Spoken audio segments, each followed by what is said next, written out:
Welcome to Soulful Jewish Living, Mindful Practices for Every Day, with me, Josh Feigelson. I'm grateful you're here, and I hope you benefit from our time together. My mother is a pretty amazing woman. While her official name is Sheila, since before she was born, everyone has called her Happy. And as the expression goes in Hebrew, Kishma Kain Hi, she is true to her name. My mom has always been a font of positive energy. In her professional life, she taught people how to make their meetings and leadership better through using humor. I know, cool job.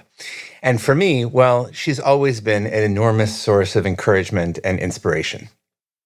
My mom is 83 now, and about 6 years ago, she called and asked if I had a minute. It was a Sunday morning, and I was standing in the frozen aisle at the supermarket. I told her, sure. Well, I have some news, she said. I have Alzheimer's. Pause. And then, so next week I start speech therapy, and I'm excited for what I'm going to learn. This is kind of the essence of my mother. Ironically, as my mom's mind slowly deteriorates, she has become unintentionally one of my great mindfulness teachers. She models gratitude, generosity, and acceptance. We've actually fallen into a nice routine. About 6:45 or 7 a.m., I can expect a call. Good morning. So, what time is it at your house? She'll ask.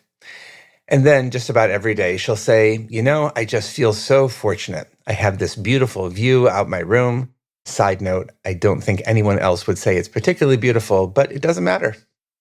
My mom models what the great Jewish theologian Abraham Joshua Heschel called radical amazement.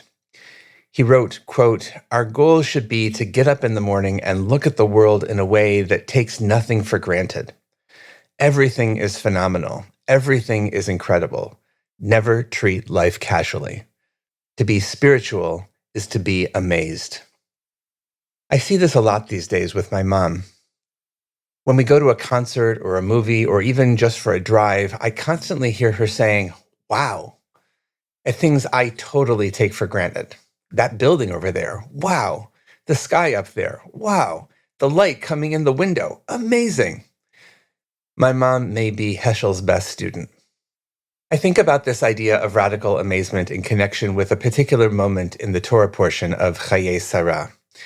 It tells the story of when our matriarch, Rebecca, first met her husband-to-be, Isaac. After traveling on a long journey, the Torah says that Rebecca saw Isaac and she fell off her camel. It's not clear why exactly she fell off her camel, but I like to imagine that she was so struck at seeing him that she had this moment of wow. She was totally amazed, so amazed that she was knocked off balance for a minute and down she tumbled. I like to imagine that their relationship continued to be a love affair of falling off their camels, constantly being delighted and wonderstruck by this amazing person in their life.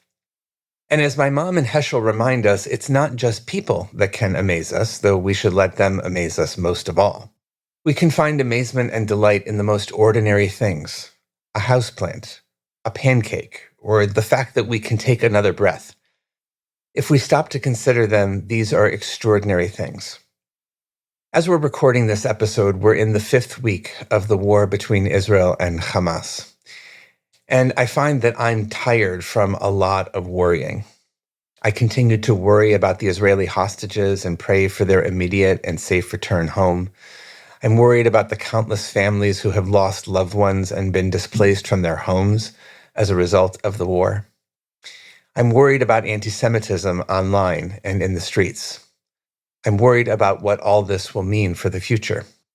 All that worrying can sometimes lead me to feel exhausted and even a little numb. What goodness can there be in a world like this? Yet I think the example of Heschel and my mom is maybe even more accessible and more important during times like these. There are so many things we take for granted when times are normal: people, places, activities. When things aren't normal, it can actually create an opportunity to deepen our appreciation of those things. A houseplant, a pancake, a phone call with a loved one, a hug, the fact that we can take another breath. So the practice I'd like to invite you into this week is this. At least once every day, try to find one ordinary thing and let yourself see it with fresh eyes for the first time. Allow yourself to wonder at it. It could be an object in your house, a view you walk past all the time, a meal you might otherwise wolf down. It could be a person at work or in your family or your home. It could really be anything, but once a day, make an intention to pause, notice, and behold just how amazing this thing or place or person is.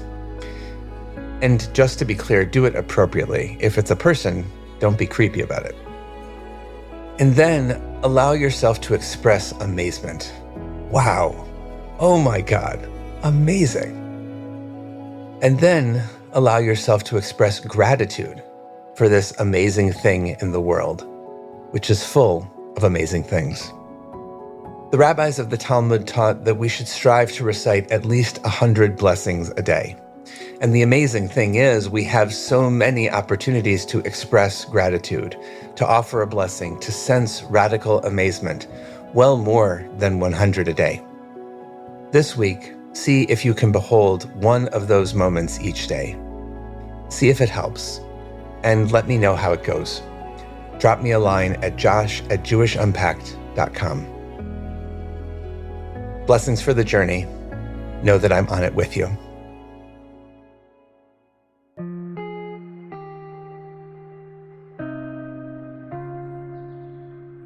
Thank you for joining us for Soulful Jewish Living, Mindful Practices for Every Day, a production of Unpacked, a division of Open Door Media and the Institute for Jewish Spirituality.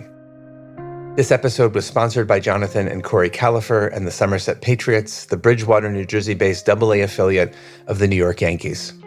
If you like this show, subscribe, give us 5 stars, and write us a review on Apple Podcasts. Check out Jewish Unpacked for everything Unpacked related, and subscribe to our other podcasts, and check out the Institute for Jewish Spirituality. This episode was hosted by me, Rabbi Josh Feigelson. Audio was edited by Rob Pera, and we're produced by Rifki Stern. Thanks for joining us.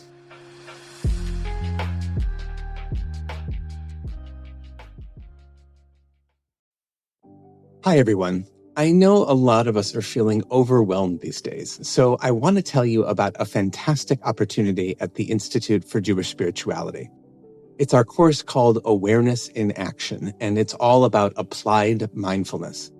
Awareness in Action will help you be the best version of yourself, calm, loving, wise, humble, courageous. This is our most popular course at IJS, and it's only being taught this spring. Register for Awareness in Action by April 9th at jewishspirituality.org. Thanks.